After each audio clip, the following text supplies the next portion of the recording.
Waaqayyoon hin galateeffannaa amma gara sagalee Waaqayyoo dhaga'utti darbinaa.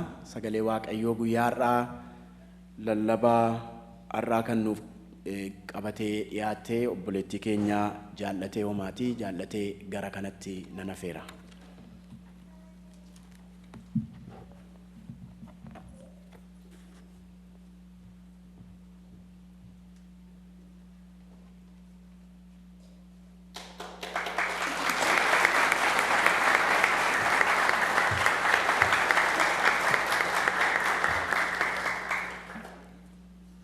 Waaqayyo sina eebbisu.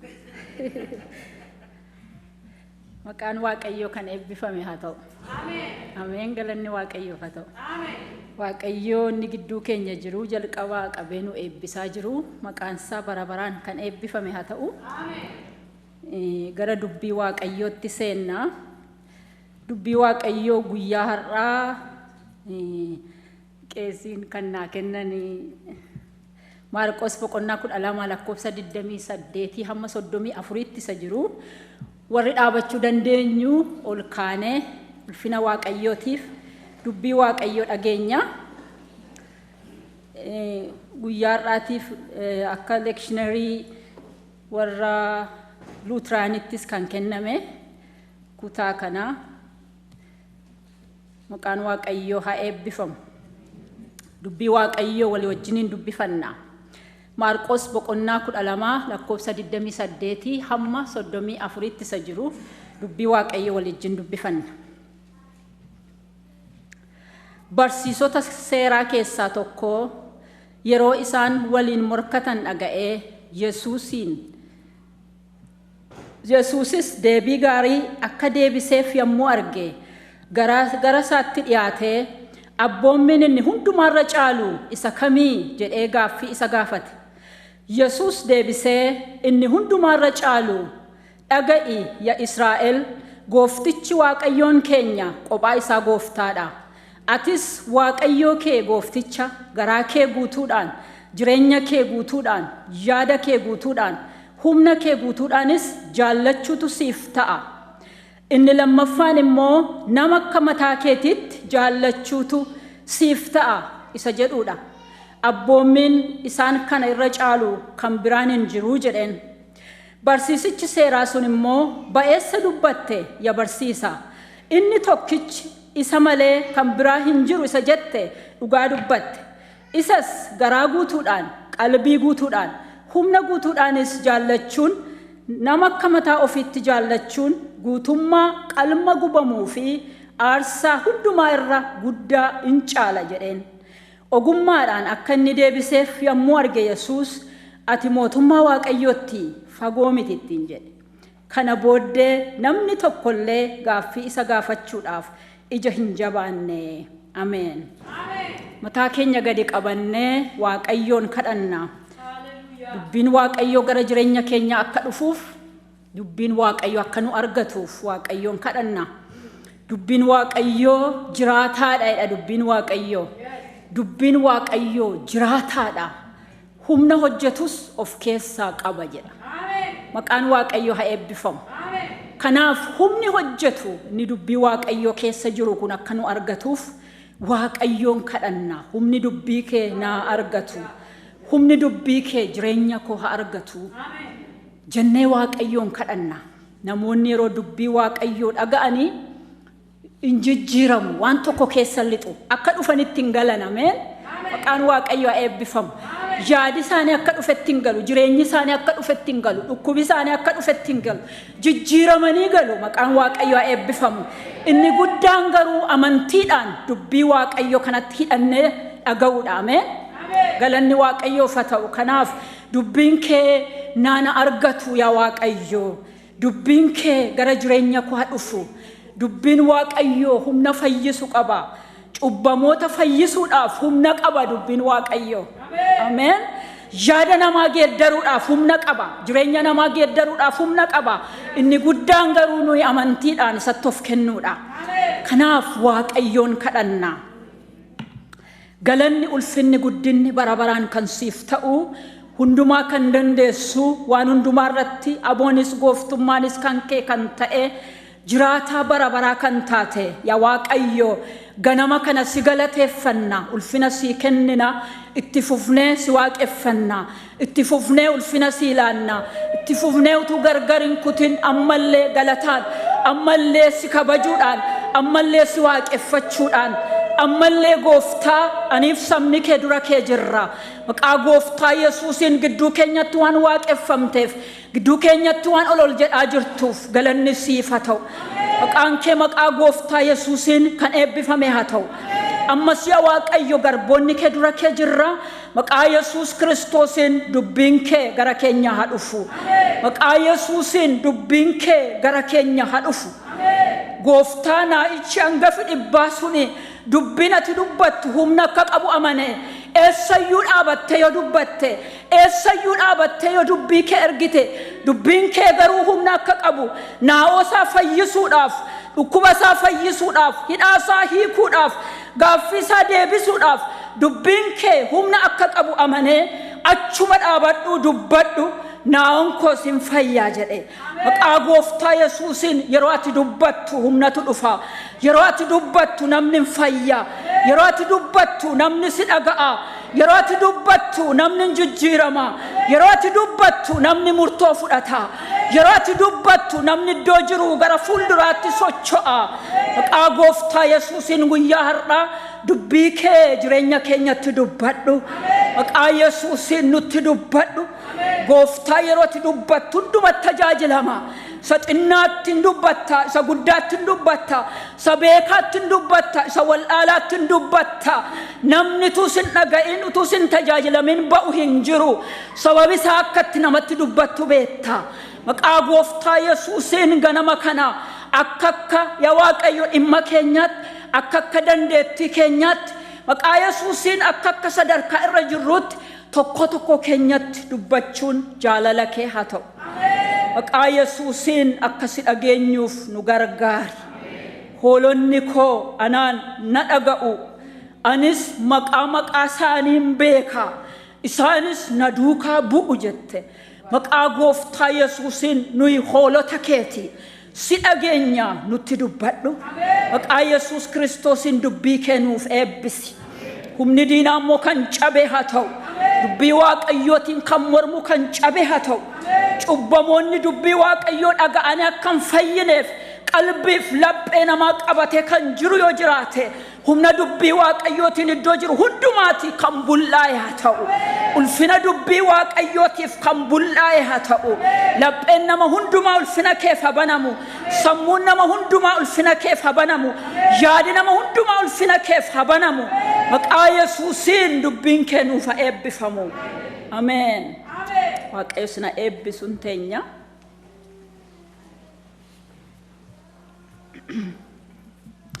maqaan Waaqayyoo kan ulfaate haa ta'u torbanoota sanbata dabarsine keessatti dubbii Waaqayyoo kallattii garaagaraatiin nutti dubbataa ture dubbiin Waaqayyoo nuyi dhaga'aa turre gaaffiiwwan seeratti hidhatanii gooftaa keenya Yesuus Kiristoosiif dhiyaatan deebii inni immoo isaaniif kennaa ture hafuurri qulqulluun immoo isaan qabee nu barsiisaa ture maqaan Waaqayyoo haa eebbifamu har'as nu barsiisuuf itti fufa hafuurri Waaqayyoo dubbii har'a dhaga'uuf jennu duras lakkoofsa 18 kaanee yoo ilaalle gaaffii dhiyeessu gooftaadhaaf saduqonni warri du'aa ka'utti amanne gooftaa keenya Yesuus Kiristoosiin du'aa ka'uu booddeen maal ta'uun akka irra jiru gaaffii isaaf dhiyeessuu isaanii argina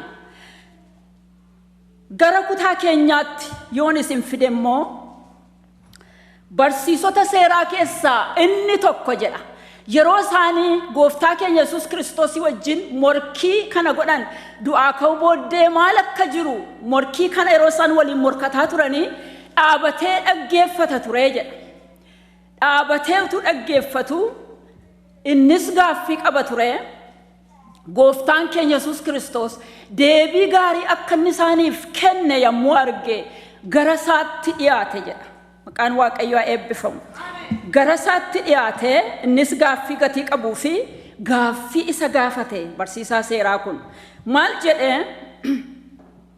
abboommiin inni hundumaarra caalu isa kami jedhee isa gaafatee jedha. Abboommiin inni hundumaarra caalu isa kami. Kana kan agarsiisu abboommii baay'een akka jiru agarsiisa. Abboommiin inni hundumaarra caalu isa kam? The greatest commandment jedheetu gaafata. Bara sanatti seerri kakuu moofaa seera isaa kurnan yeroo amantii keenya cibsachuudhaaf nu barsiisan sanatti dabalatee seera 613tu jira seera kakuu moofaa kana keessa.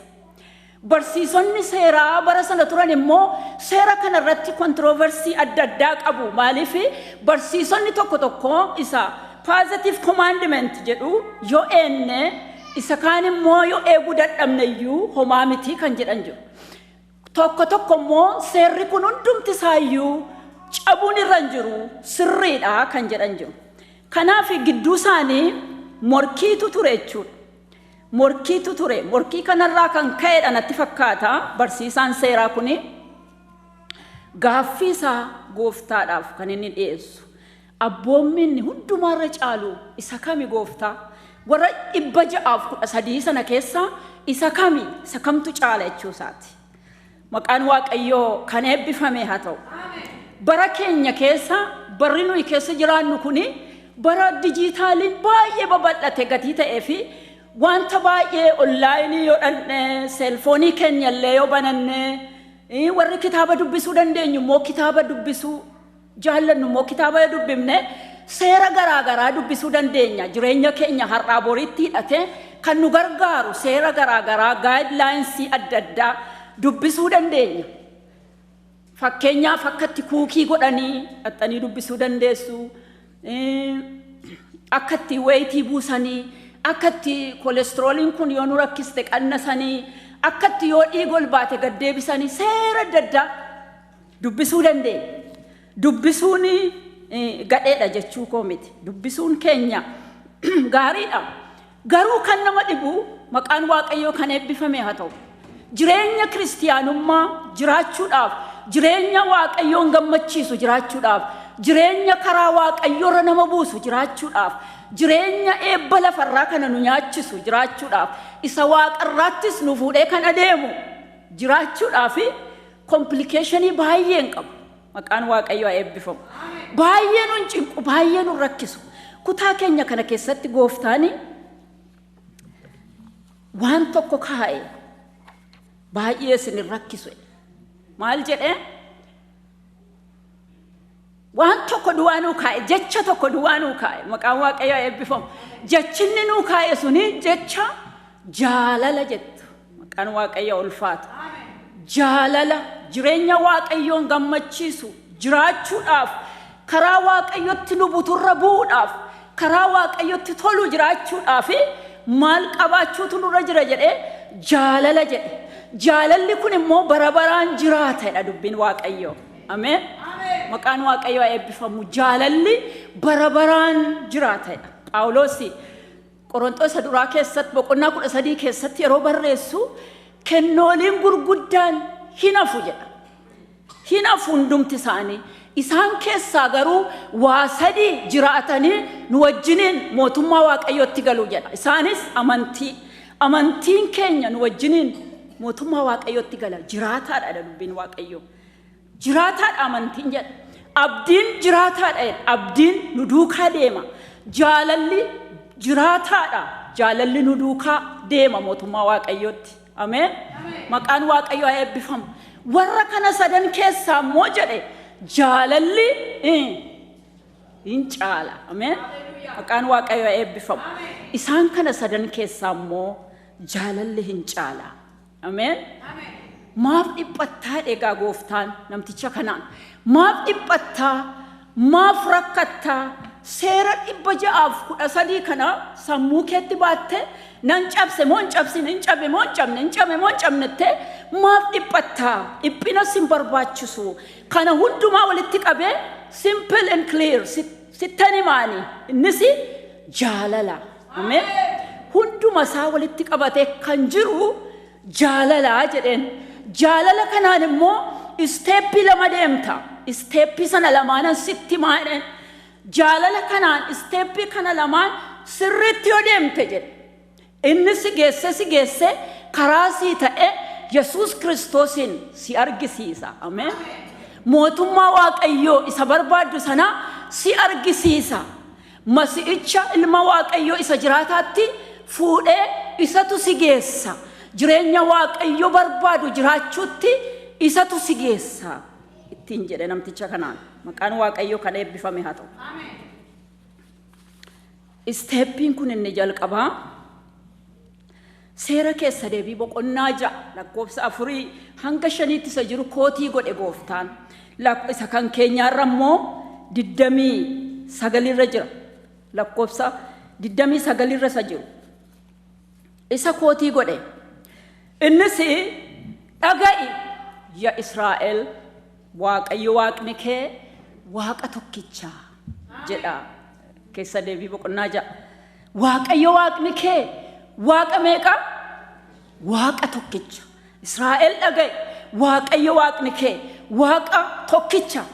Isas jaalladhu attamittiin garaa kee hundumaan onnee kee hundumaan jedha Maatiyos yeroo dubbatu namatti tola. Onnee kee hundumaan jedhan immoo itti dabalee immoo yaada kee hundumaan sammuu kee hundumaan jedha Maatiyos immoo garaa keetiin yaada keetiin lubbuu keetiin jireenya keetiin jedha lubbuu keetiin jedha Maatiyos immoo isa jaalladhu namas akka ofii keetiitti jaalladhu isa jedhuudha. Ameen. Maqaan Waaqayyoo haa eebbifamu. Dhaga'i yaa Israa'el. Shimaa Yisraa'el. Hibruudhaani isa kana infasisiinsa achirra jira. Seera keessa deebii kana boqonnaa 6 lakkoofsa 4 amma 9tti kadhannaa isaaniiti. Kadhannaa kadhatu warri Israa'elootaa. Kadhannaa kadhatu Shimaa Yisraa'el. Adonai Elohiinu Adonai ahead. Waaqayyo Waaqni kee Waaqa tokkicha. Dhaga'i kabaji isa jedhu kana. Humna akkasii qaba. Maqaan Waaqayyo kana eebbifame haa ta'u. Ofitti magaa Israa'el. Galgala ofitti ma, ganama ofitti ma, yeroo hundumaa ofitti ma. Dhaga'i yaa Israa'el. Waaqayyo Waaqi kee Waaqa tokkicha. Isa jaalladhu onnee kee hundumaan, lubbuu kee hundumaan, sammuu kee hundumaan, jireenya kee hundumaanis isa jaalladhu. Ofitti mee ba'a. Israa'el ganama yeroo bobba'u, galgala yeroo galus ofitti mee rafa. Isarra jira infasisiinsaa garuu dhaga'i Israa'el. Israa'el Waaqayyoon dhaga'i.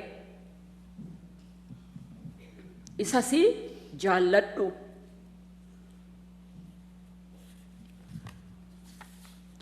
Inni jalqabaa onnee kee hundumaan isa jaalladhuudha.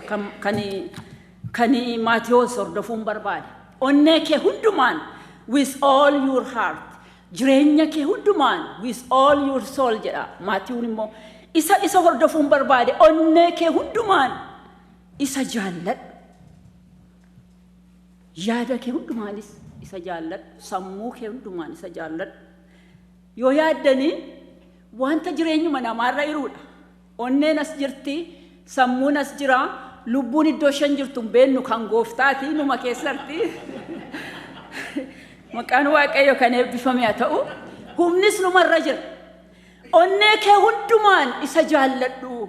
Onnee yoo ilaaltanii jireenya keenya hundumaatti dhiiga paampii godha onneen. Dhiiga isaa oksiijinii qabu. Jireenyi keenya dhiiga isaa oksiijinii qabu barbaada. Na caalaa waa'ee isaa kan qorattan jiraachuu dandeessu. Jireenya keenya hundumaatti kan dhiiga kana ergu onnee keenya. Onneen kun gadi fagaattee jirti. Waan meeqatu irra jijjira.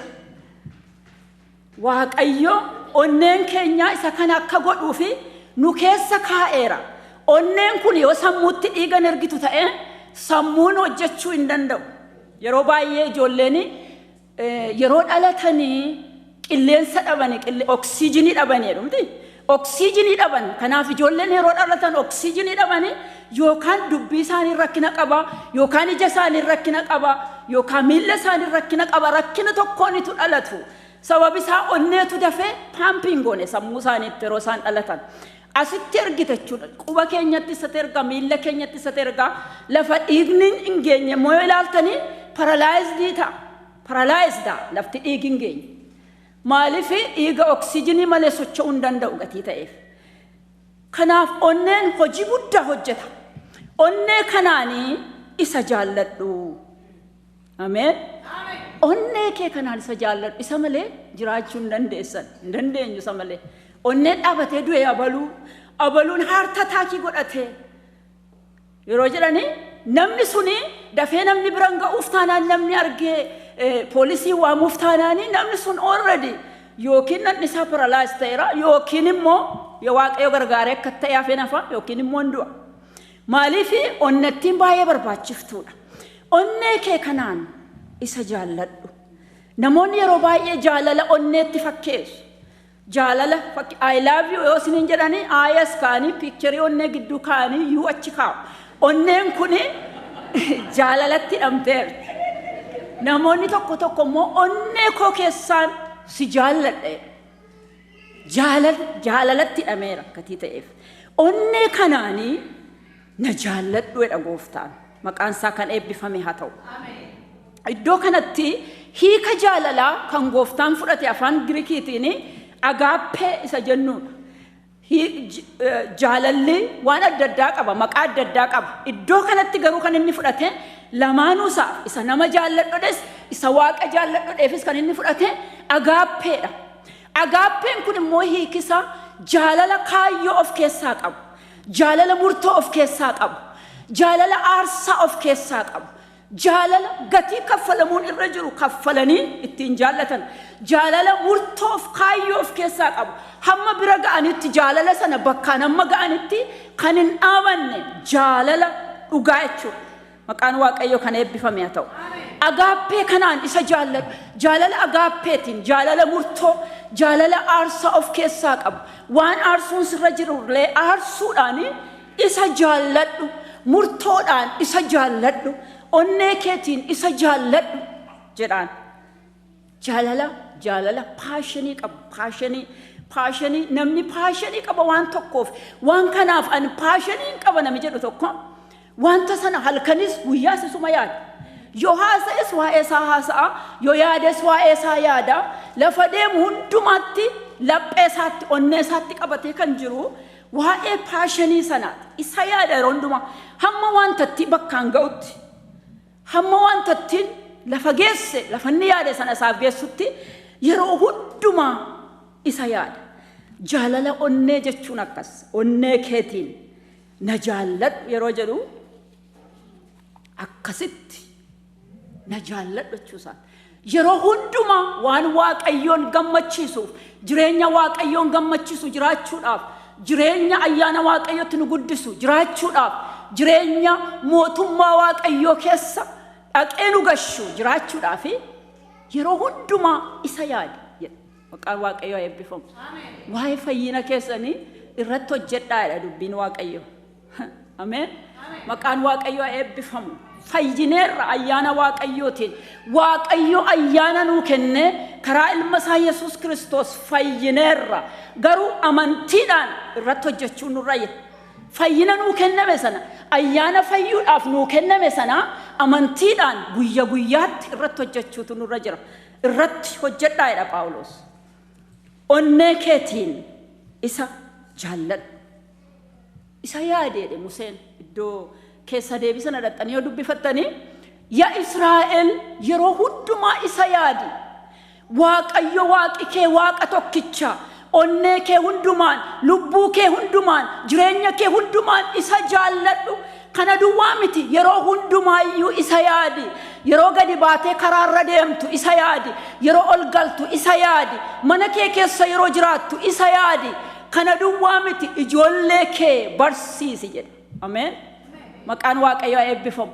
Ijoollee kee barsiisi yaa Israa'el. Waaqayyo waaqni kee inni waaqa tokkicha. Biyya Misrii biyya garbummaati inni si baase. Inni waaqa uume, inni lafa uume, inni galaana uume, inni wanta isa keessa jiru uume, inni siinsi uume. Waaqayyo waaqni kee inni waaqa tokkicha. Inni waaqa jiraataadha. inni waaqa warra jiraniiti, waaqa Abrahaami, waaqa Isiyaaqi, waaqa Yaaqoobi. Israa'el inni raanfatin hin dagatin, laphee keetti kaadhu, harka keetti kaadhu, gaaf hundumaas isa yaadi. Ijoollee kees jenereeshinii ittaanus barsiisi inni tokkicha. Ameen. Maqaan Waaqayyoo eebbifamu. Love him with passion. Passioniidhaan isa jaalladhachuusaati. Yeroo hundumaa isa yaadi yeroo jedhu Israa'el love him with passion jechuusaati. Jaalala akkasiitiin isa jaalladhu. Inni lammaffaani lubbuu kee hundumaan isa jaalladhu. Lubbuu kee hundumaan. Emotional love. Sin jaalladha dhaame Waaqayyoon. Ameen. Sin jaalladha jedhaani afaan guutaati. Sin jaalladha gooftaa koo. Jedhame. Ameen. Galanni isaaf haa ta'u. Sin jaalladha. Jaalala kaayyootiin, jaalala aarsaa gochuun narra jiru yoo jiraate aarsaa gochuudhaan, jaalala dhugaadhaan onnee koorraa sin jaalladha gooftaa koo. Ameen. Maqaan Waaqayyoo kan eebbifame haa ta'u. Inni lammaffaan lubbuu kee hundumaatiin isa jaalladhu. Emotional love. Love him with all your soul jedha Maatiyos. Maqaan Waaqayyoo kan eebbifame haa ta'u. Jaalala lubbuu keetti maxxanee jiruun isa jaalladhu. Dubbii Waaqayyoo yeroo dubbifattu, yeroo dhageessu, yeroo isa yaaddu, jaalalli isaa si haa tuqu jechuusaati. Yeroo isa yaaddu callumattee yaaddatu hin ta'in, callumattee isa haasa'aa adeemtatu hin ta'in, itti deddeebi'i yaadi. Kun maal jechuudha? Jaalalli Waaqayyoo si haa tuqu. Jaalalli Waaqayyoo fiilii godhi jireenya kee keessatti jechuusaati. Lubbuu keetiin isa fiilii godhi. Namoonni warri karaa Emaa'os irra deeman suni gaafanni dubbii nuuf hiike, gaafanni macaafa nuuf bane, lubbuun keenya nu keessatti baqxe jedhan. Jaalala isaatti hidhataniiru. Ameen. Maqaan Waaqayyoo kan galateeffame haa ta'u. Namoonni tokko tokko guyyaa fannoo crucifixion day namoonni tokko tokko yoo argitanii hin boo'u. Seenaan sun yeroo dubbifamu, seenaan yeroo fannoo, seenaan gara Golgootaa, seenaan inni jirma jiidhaa isheedhaaf baatee gaara sanarratti meeqa kufee ka'e, seenaan Yesuus qullaa buuse, seenaan Yesuus waan meeqa isheedhaaf ta'e, lubbuun nama tokko tokko yaadattee hin boossi. Argitanii beektu namoota akkasii? An baay'een arga. Hin boo'u biyyatti keessumaa. Biyyatti gaafa ayyaana fannoo waldaatu jira. Waldaan xoomaaf sagada fudhatteetu gaafa ayyaana fannoo sana hin dhiyaatti waldaa kiristiyaanaa keessatti.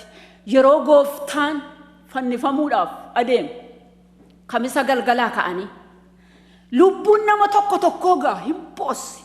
Emotional love hin yaadatti isa Kiristoos godhe. Hin yaadatti visualize godhu dhufanii yeroo sana achi hin jiran yoo ta'e iyyuu dubbiin Waaqayyoo yeroo isaaniif dubbifamu hin fidaaf hafuurri Waaqayyoo dura isaanii akka Yesuus ta'e waan Yesuus keessa darbe waan Yesuus fayyina isaaniitiif godhe fayyina bara baraa sana yaadanii Yesuus Kiristoos isa fiduuf waan inni ta'e sana yaadanii amantoonni tokko tokko hin boo'u. That's emotional love. Loving with all your soul. Lubbuu isaaniitti hidhanii Waaqayyoon jaallatu. Tachi ta'u jaalala Waaqayyoo kanaan fiilii godhu amantoonni tokko tokko. Akkasittiin na jaalladhu jechuu isaati gooftaan. Lubbuu kee guutuudhaan isa jaalladhu. Inni sadaffaan yaada kee guutuudhaan, sammuu kee guutuudhaan jedha Maatiyos. With all your brain, with all your mind, sammuu kee guutuudhaan Waaqayyoon Waaqa kee jaalladhu. Sammuu kee guutuudhaan, sammuun keenya baay'ee barbaachisaadha. sammuun keenya mootii namummaa keenya jechuun dandeessu. Mootii namummaa keenya sammuun keenya mootii namummaa keenya kana guutummaati. Maaliif warra maasterii ta'anii jireenya keenya geggeessanii Waaqayyo achi keessa kaa'e. Maaster glandiin jettan achi keessa jira. Nervii kan baay'ee na dhibu nervii warra akkasin fiilii gootan godhan akkasin dhandhamtan teestii akkasin qabaattan akkasin ilaaltan akkasin dhageessan kan godhanii kan isin geggeessanii achi keessa jiru. Maqaan Waaqayyoo eebbifamu. Beekaadha miti gooftaan. Maqaan isaa ulfaatu. Sammuu keetiin Waaqayyoon jaalladhu. Sammuun kun baay'ee barbaachisaa gatii ta'ee fi namoonni biyya kanaa yeroo ijoollee keenya wajjiniin baayikii oofnu yoo shaakala isaa baay'een qabnu ta'eyyuu warra adii kana yoo ilaaltanii baayikii utuun oofin duraa mataa isaaniitii fi helmeetii bitu. Qophaa'anii samirrutuun dhufin yeroon qilleensi isaaf mijatu utuu hin dhufini dafanii qophaa'u. Sababisaa sammuun baay'ee barbaachisaadha gatii ta'eef. Yoo sammuun kun injuurdii ta'e achumaan wanti tokko dhibameera jechuudha namummaa isaaniirraa. Kanaaf hin eeggatu. Dubbiin Waaqayyoos kan isin dhibu sammuu kee kana eeggadhu nuun jedha. Ameen. Maqaan Waaqayyoo eebbifamu. Sammuu kee kana eeggadhu. Sammuun kee mana Waaqayyoo keessattis baay'ee barbaachisaadha. Sammuu kee kana eeggadhu. Phaawulos warra Efesoonitti waa'ee duula hafuuraa yeroo barreessu sammuu kee kanaaf helmeetii bitadhu jedhaan. Isatti kaa'adhu protection eegumsaaf kan sii ta'u isa bitadhu isatti kaa'adhu ittiin jedha. Eeggadhu sammuu kee seexanni garasiis garanaas yaada fide akka ittiin nandetti. Eeggadhu sammuu kee dubbii Waaqayyoo irraa akkasin kaachifnetti yaada Waaqayyoo irraa akkasin kaachifnetti ayyaana Waaqayyootti guddachuu irraa gara booddeetti akkasin bunnetti dubbinumti arge dhufe akkasitti nam'inetti eeggadhu dubbii kee jedha. Ameen. Maqaan Waaqayyoo kan eebbifame haa ta'u. Qaawwa qaba sammuun keenya qaawwa qaba miti. Ijoolleen yeroo dhalattu achi irra dafee qilleensitti nammadanii hiitiin achi keessa yaa'ee dafanitti maru. Qaawwaa qaba karaatti waan namu. Qaawwaa sana eeggadhuudha Phaawulos. Yaadi dhufee sitti namu jira, yaadi dhufee sitti galu jira, sammuu keetti kan ergamu jira, oduun sitti galu jira, sammuu kee kana eeggadhu. Akkasuma Phaawulos warra Qorontositti boqonnaa 11 lammaffaa irratti yeroo barreessu akkuma seexanni haxxummaadhaan Hewaaniin gowwoomse akkasuma yaadi keessan karaarraa isin kaachise Kiristoos isa garaa qulqulluudhaan duukaa buutan kanarraa akkasin hin deebifnee fi nan sodaadha. Akkan isin hin deebifneef maal sammuun keessan isin dogoggorsee. Nama tokkotu yeroo dubbata nyaatuma nyaanne nyaatumaaf galateeffachuu irratti dubbata namni kun. Sammuu baataliin biyya lafaa keessatti geggeeffame physical baataliin baay'eedha jedhe. Waan baay'ee history isaas dhageenyerraa lola isa jalqabaa lola isa lammaffaa biyya lafaa keessatti kan geggeeffame lolamee mo'ameera. Lolli xixiqqaanis lolamee mo'ameera. Namnis wal'aansoo isiniin qabee yookiin mootanii yookiin mo'amtaniittu namas reebdanii yookaan reebamtanii reebdanii galtaniittu haa ta'u malee garuu sammuu keessan keessatti kan geggeeffamu lola eenyuyyuu hammarraatti moonee jedhe. Sirriidha miti? Dhufee sammuu keessanitti nam'ee isa yaadduga halkaniif guyyaa isa yaaddu. Akkasiin jedhe abaluu akkasiin jette abaluu akkasnaan jette mini hirriba malee bulee utuun isa yaadu sammuu keessanitti yeroo lolli galu isa eeggadhaa lola sammuu keessaa. Ameen. Isaan Waaqayyoon jaallatta.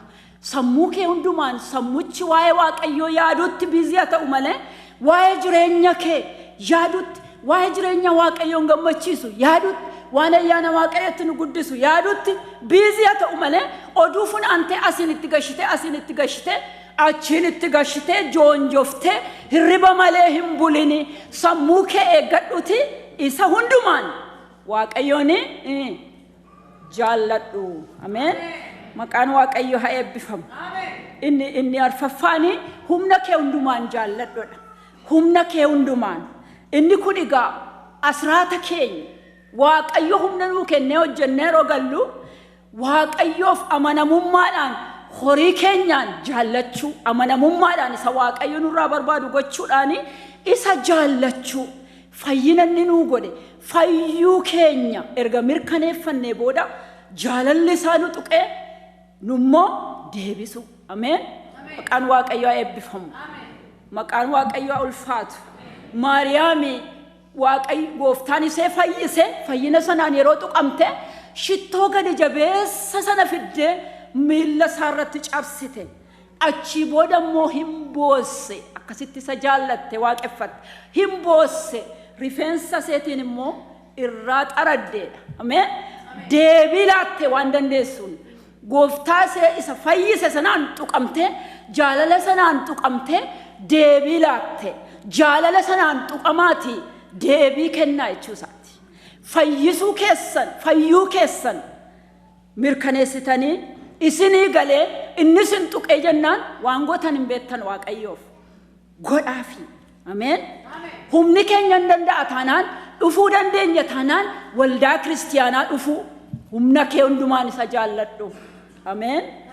Maqaan Waaqayyoo haa eebbifamu. Gooftaaf galanni haa ta'u. Ameen. Maqaan Waaqayyoo ulfaatu. Kana hundumaa keessatti firoota koo Waaqayyoo na jaalladhu yeroo jedhu onnee kee hundumaan na jaalladhu. Lubbuu kee hundumaan na jaalladhu.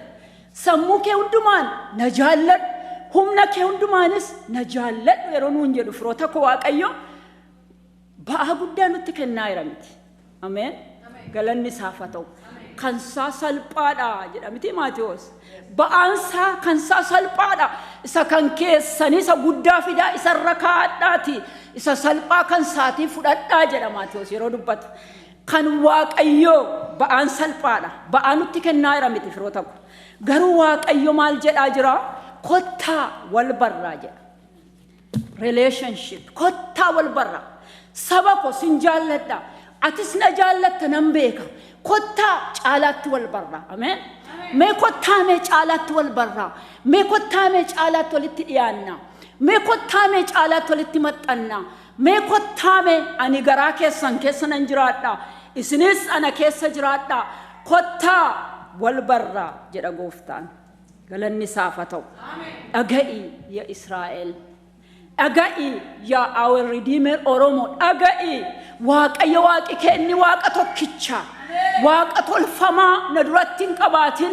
Waaqayyo Waaqa kee kana onnee kee guutuudhaan, lubbuu kee guutuudhaan, sammuu kee guutuudhaan, humna kee guutuudhaanis isa jaalladhu.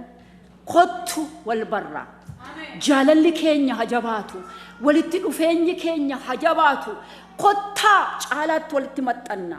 Ameen. Garaa guutuudhaaf isatti dhiyaachuu Waaqayyo kana akka murtoo fudhannu barbaada. Ameen. Maqaan Waaqayyoo eebbifamu. Akka murtoo fudhannu barbaada. Maaliif jaalalichi jaalala maali tenne jaalala agaappee. Agaappeen immoo murtoo aarsaa yoo barbaachise aarsaa baasu kaayyoo akkasittiin na jaalladhaa jedhe gooftaan. Isa kana gochuu fi murtoo fudhadhaa nuun jedha Waaqayyo. Waaqayyo gara isaatti akka dhiyaachuudhaaf gara isaatti guddachuudhaaf murtoo akka fudhannu barbaada. Murtoo Waaqayyotti dhiyaachaa hin jirtan jechuu koo miti. Natti dhiyaachaa hin jirtan jechuu isaa miti Waaqayyo. Gurmuu adda addaatti walitti dhiyaachuu walitti dhiyaannee Waaqayyoon hin kadhanna. Yeroo Baayibal studiin qabaanna tajaajila hin dhufna. Waan adda addaan goona mana Waaqayyoo keessatti mana keenya keessattis garuu Waaqayyo dhuunfaattis si barbaada. Ameen. Jaalala dhuunfaa. Ameen. Maqaan Waaqayyoo eebbifamu. Jaalala dhuunfaa. Mee kottachi baanee waliin haasofna. Qobaa keetti yeroo naa kenni. Yeroo attamitti kana goona Waaqayyoof yeroo kennuudhaan dubbii Waaqayyoo qobaa keenyatti dubbifachuudhaan Waaqayyo sa'atii keenya 24 keessaa sa'atii tokko barbaada. Sa'aatii ma tokko barbaada. Sa'aatii ma tokko illee na wajjin turuu hin dandeessanii jedhe gooftaan bartootaan. Sa'aatii ma tokko illee na duukaa turuu hin dandeenye. Sa'aatii tokko barbaada jireenya keenyarraa. Inni kun immoo aarsaa gochuudhaan egaa waan baay'eetti qabamuu dandeenya. Ijoollee guddifna warri kaan jiruutti fiinna. Morgeejii baasna. Waan meeqatu nu fuudhee fiiga. Haa ta'u iyyuu malee Waaqayyo garuu si barbaada obboleessa koo. Dhuunfaatti sin jaalladha. Luba Malkaamu sin jaalladha. Burtee sin jaalladha. Hunduma keessan maqaa keessan nadha'ee sin jaalladha. Dhuunfaatti natti dhiyaadhu. Sa'aatii tokko naa kenna. Laphee kee hundumaan garaa guutuudhaan dhuguma sirraa baruun barbaada. Dhuguma sitti guddachuun barbaada. Yaa Waaqayyo jennee akkatti dhiyaannu barbaada Waaqayyo. Dhaga'i yaa jireenya koo Waaqayyo Waaqni kee inni Waaqa tokkicha. Isas jaalladhu onnee kee hundumaan, lubbuu kee hundumaan, sammuu kee hundumaan, jireenya kee hundumaan isas jaalladhu. Jaalladhu. Ijoollee kees barsiisi. Ijoollee kee barsiisi. Waaqayyo Waaqni kee Waaqa tokkichaam jedhiiti ijoollee keetti himi. Galgala ijoollee kee barsiisi. Ganama ijoollee kee barsiisi. Ijoollee kee yaadachiisi. Yesuus gooftaadha jedhi ijoollee kee barsiisi. Yesuus gooftaadha. Ittiin fayyuudhaaf ilmaan namaatiif kan kenname isa duwwaadha. Ilma Waaqayyoo isa jiraata. Isa jaalladhu jedhiiti. Ijoollee keessi barsiisi nuun jedha Waaqayyo. Maqaan Waaqayyoo haa eebbifamu. Isa jaalladhu isatti maxxani. Fakkeenya tokko yeroo isinitti nima fakkeenya tokko nama amane tokkotu jedha. Nama reefu amane tokkotu nama yeroo dheeraadhaaf amane bira dhaqee jedha. Namni reefu amane suni nama sa yeroo dheeraadhaaf amane nama guddaadha. Isaan bira dhaqeetu gaaffii tokko gaafata. Namni yeroo reefu gooftaa amanu waggaa 2-3 fi ariifatee Waaqayyo kana jaallata. Hinaaffaa guddaadhaan mana Waaqayyo jaallata. Hinaaffaa guddaadhaan mana Waaqayyootti deddeebi'a. Garuu yeroo gabaabaa booddee ofirra deebi'eetu guyyaa tokko lamatuma dhaqu ciraama see warra bakkee warra hin amanne fakkaata. Ati immoo yeroon waa'ee kee dhaga'uu jedhe namichaan. Yeroo waa'ee kee dhaga'u ati immoo nama gaariidha. Waaqayyo kana jaalala isaa itti hir'istee hin beektu. Jaalalli isaa hir'atee hin beeku. Hin jaallatta jechuun dhaga'e. Siif namni kan biraan maaliin adda ba'anii jedheetu isa gaafata. Jennaan jaarsi ala taa'aniitu aduu qaammatu saree isaanii wajjin yeroo inni dhaqee gaafatu. Ala taa'anii aduu qaammatu turanii waan tokkoon sitti maya ilma koo jedhaniin. Naan gaaf tokkotuun akkasuma taa'ee saree koo wajjiniin aduu qaammadhu asirraa illeetti adiin tokko fiigaa dabarteedhan. Illeetti adii kana duukaa sareen koo kutee sokkeedhan. Fiigee dutaa duukaa fiigaa sareen safara keessa jiran dhaqee illeettitti qabatee jedhan ijaarsi. Jennaani namticha isa gaafachuu dhaqeeni sii galeera ilma koo jedhaniin. Innaan innoo aaree takka taa'ee naan gallee maaltu sareen illeetti ari'uudhaaf jireenya kiristiyaanummaa Kiristoosiin jaalalaan duukaa bu'uu maaltu walitti fidee jedheen. Jennaan jaarsi sareen warri safara keessaa duta saree kootii dhaga'anii duukaa fiigan suni illeettittiin agarreedhan. Dutuma sana dhaga'anii duukaa fiigan malee illeettittiin agarre. Waa akka jiru beeku, waa qabachuuf akka fiigan beeku, dutaama duukaa bu'an. Waa akka jiru waa duukaa dutaa akka fiigaa jiru beeku. Annee wajjin qabannee hirmaannadhanii maqaan jalqabu.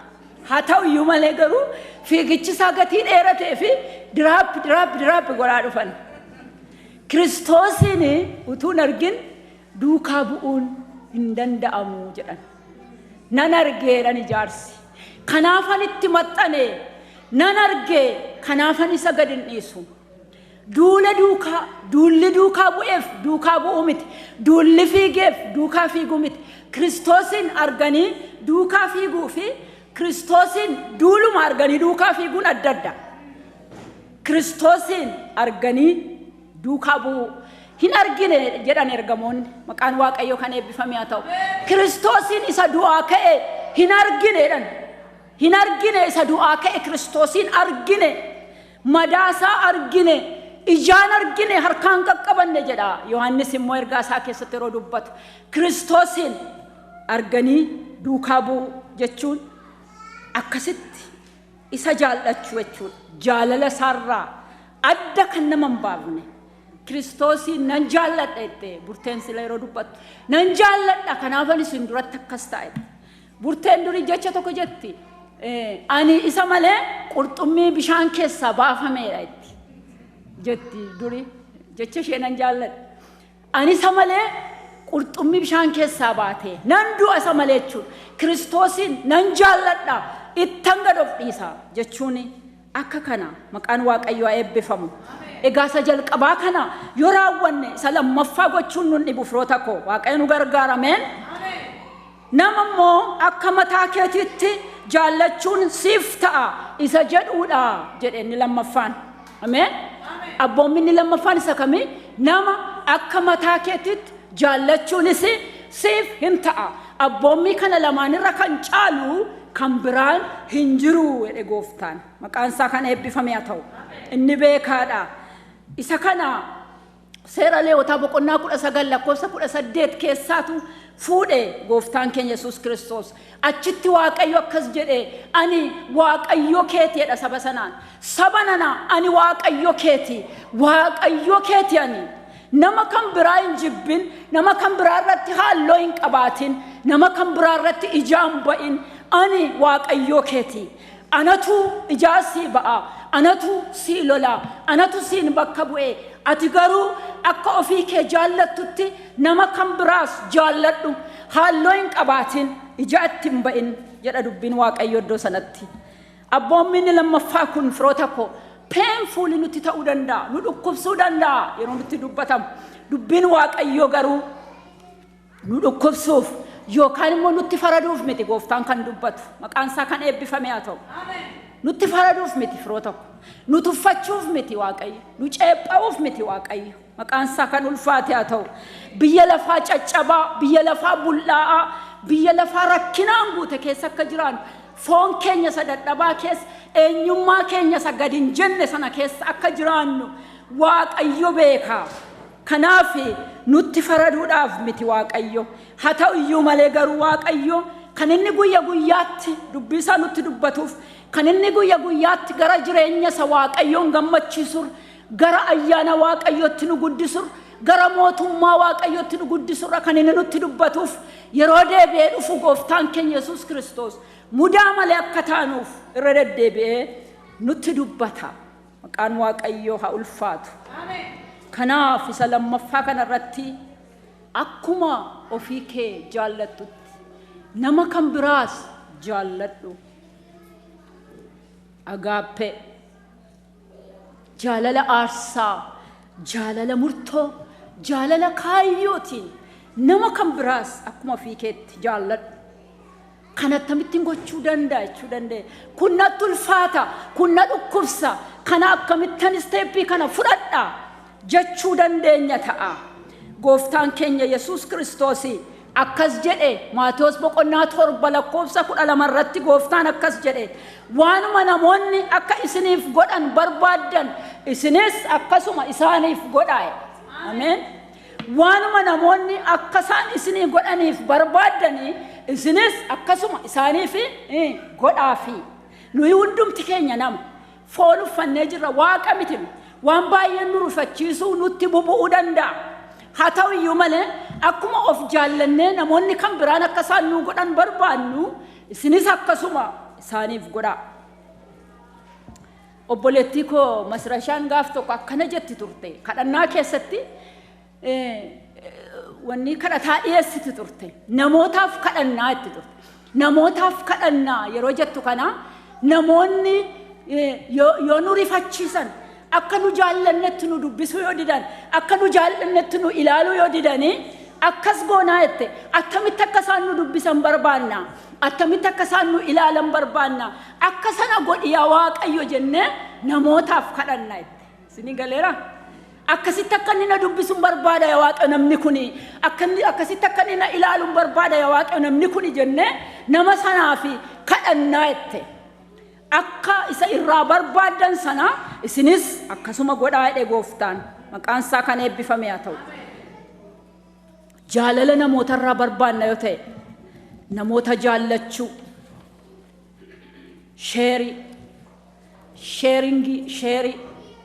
sheeringiin dubbii rakkiftuudha biyya kana keessatti namoonni gatii kana beekanii fi namoota waan walitti bubuuftuu fi waa sheerii gochuun kana waan beekaniif yeroo ijoolleen ol kaatu isheen jalqabaa yoo ol kaatee tooyii kan harkaan qaqqabutti kaatu sheerii godheedhanii ijoollee isaanii barsiisuudhaan duukaa bu'u sababi isaa inni lammaffaa dhumnaan qabiidha sababii ta'eef waltumu ijoolleen irratti sheerii gochuun barbaadan waltumu akkan taane wal rukutu ijallee wal jaamsu kan akkas godhan biyya jiru waan baay'ee wal godhu ijoolleen kanaaf sheerii godhi obboleessa kee wajjin obboleettii kee wajjin sheerii godhi jedhaniitu barsiisu anamma sheerii gochuu sababiin jaallanneef ijoolleen waan waliin fakkaanne barii ka'een dhaqee gataatu isaan ribaan ka'e maaliif dubbii isaatu cimaa dhagatii ta'eef inni kun ijoollee duwwaa miti nu warra gurguddaa iyyuu hin rakkisa waa sheerii gochuun waan ofii keenyaa barbaannu obboleessa keenyaaf obboleettii keenyaaf sheerii gochuun nu warra gurguddaas hin rakkisa kanaaf namoonni akkasinii godhan waan barbaaddanii isinis akkasuma isaaniif godha ulfina barbaaddu yoo ta'e ulfina kennaafi ijoolleedhaaf ulfina kennaa isa guddaadhaaf ulfina kennaa isa barateef kennaa isa baranneef kennaa yoo ulfina irraa barbaaddan ulfina kennaafi akka isaan isin sagadaa yoo barbaadan isinis sagadaafi akka isaan isin jaallatan yoo barbaadan isinis jaalladhaani itti kennaa waan isaan irraa barbaadan sheeringii karaa lamaaniin yoo akkas gootan wal jaallachuu dandeessu yoo akkas gootan jaalalli babal'achuu danda'a yoo akkas gootan jibbi hafaa deema yoo akkas gootan mootummaa Waaqayyoo isin irratti banama yoo akkas gootan eebbi Waaqayyoo hin dhufa kadhannaan keessan hin dhaga'ama dhukkubsataan keessan hin fayya hidhaan keessan hin hiikama garaa walii bal'adhaa hiikama waliif godhaa jedha Gooftaan maqaan Waaqayyoo kan eebbifame haa ta'u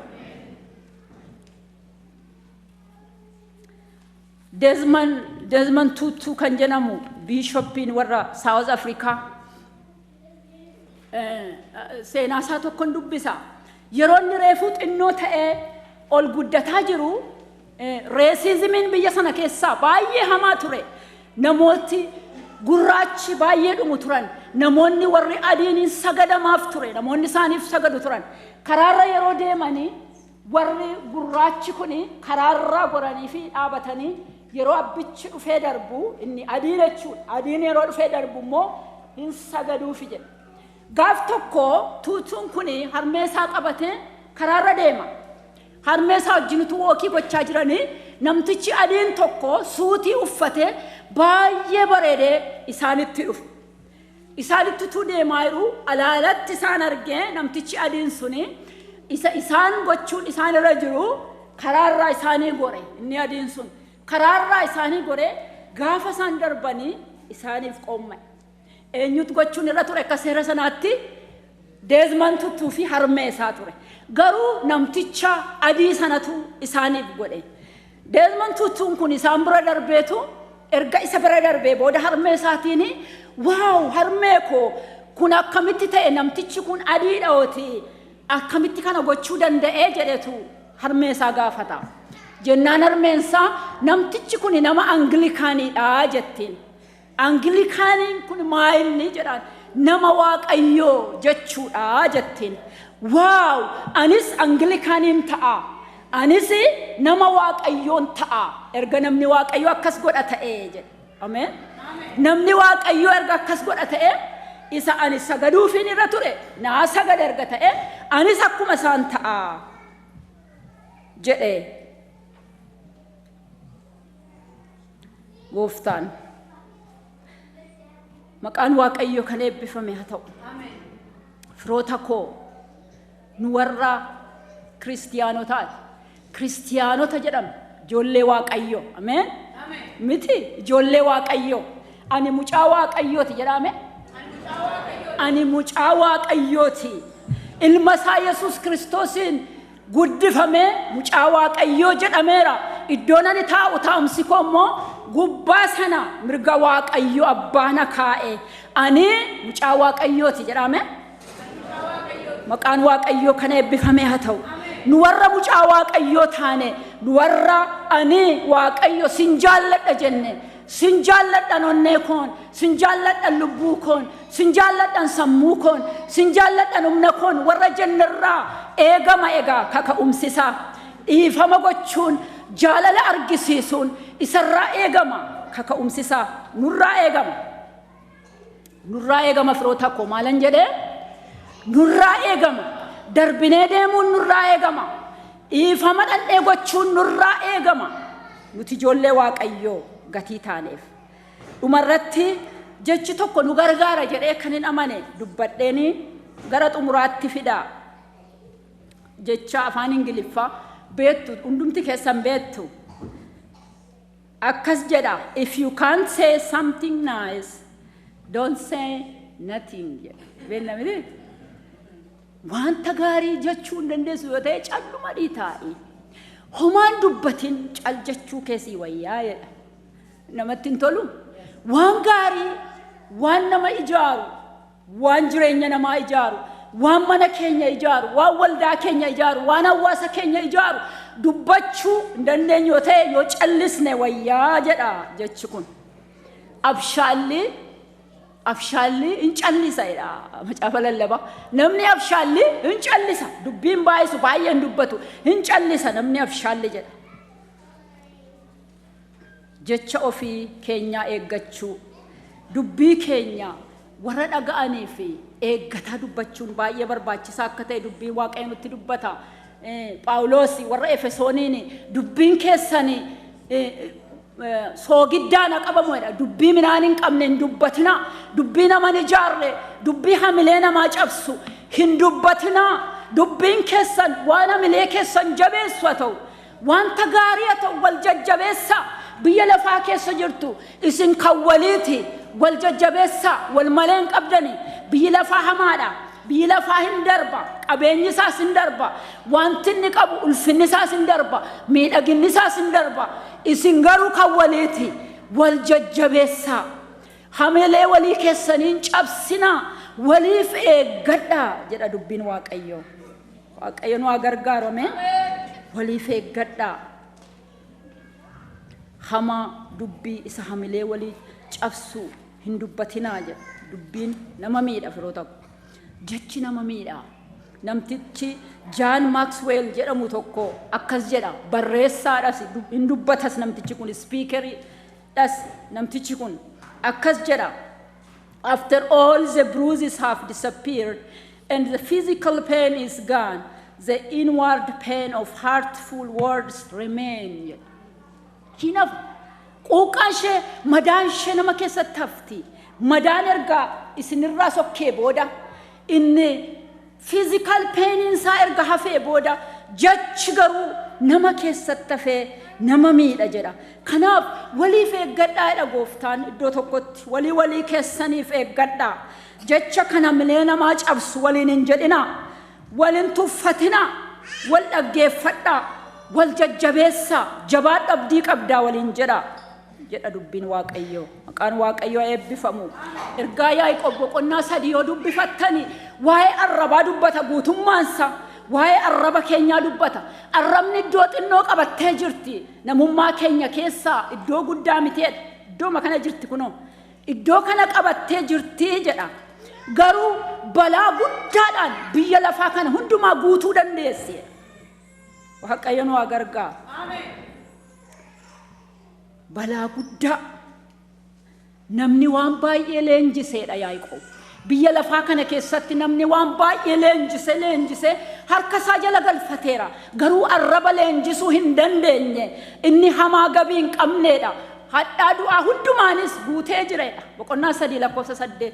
Hadhaa du'aa hundumaan guutee jira. Hamaa gatii gabiin qam. Restless evil jedha Ingiliffisa. Naman dhibu. Restless evil jedha. Waaqayyo nu gargaara. Firoota koo nu garuu ijoollee Waaqayyooti. Ameen. Nu garuu ijoollee Waaqayyooti. Nu warra hafuurri Waaqayyoo keessa jiru. Warra gadhiisii miti nuyi. Warra mataan isaanii dhukkubu warra maraatu miti nuyi. Warra kargan dubbatan miti nuyi. Nu ijoollee Waaqayyooti. Warra waan dubbatan beekan, warra waan dhaga'an beekan, warra calalanii dubbatan, warra calalanii dhaga'an nuti ijoollee Waaqayyooti. Ameen. Hallelujah. Maqaan Waaqayyoo kana eebbifamee haa ta'u. Hafuura Waaqayyoon nu keessa jira firoota koo. Hafuura Waaqayyootu nu keessa jira. Ameen. Hafuura Waaqayyootu nu keessa jira. Hafuura foonii miti. Sakkarge dubbatu miti. Nu ijoollee Waaqayyoo warra hafuura gabii qaban, warra hafuura of qabu qaban, warra hafuura nagaa qaban nuti ijoollee Waaqayyooti. Ameen. Maqaan Waaqayyoo kana eebbifamee haa ta'u. Kanaaf egaa firoota koo dubbiin Waaqayyoo akkas nuun jedha. Dhaga'i yaa Israa'el, dhaga'i yaa Awurdimer Oromoo, dhaga'i Waaqayyo Waaqni kenni Waaqa tokkicha. Isa garaa kee hundumaan jaalladhu, isa lubbuu kee hundumaan jaalladhu, isa sammuu kee hundumaatiin jaalladhu, humna kee hundumaatiin isa jaalladhu, isuma yaadi, ijoollee kees barsiisi, jenereeshinii dhufuttis dabarsi inni tokkicha. Akkasuma immoo ofii kee akka jaallattutti walii kees jaalladhu. Jedha dubbiin Waaqayyoo har'a. Gooftaan akkas jedhe yoo na jaallattanii abboommii koo eegaa. Si jaallanna gooftaan namiti sin jaalladha gooftaa. Akkas jedhe gooftaan yoo na jaallatte abboommii koo eegi. Kottaagaa firoota koo har'a murtoo fudhanna. Waaqayyo akka murtoo fudhannu barbaada.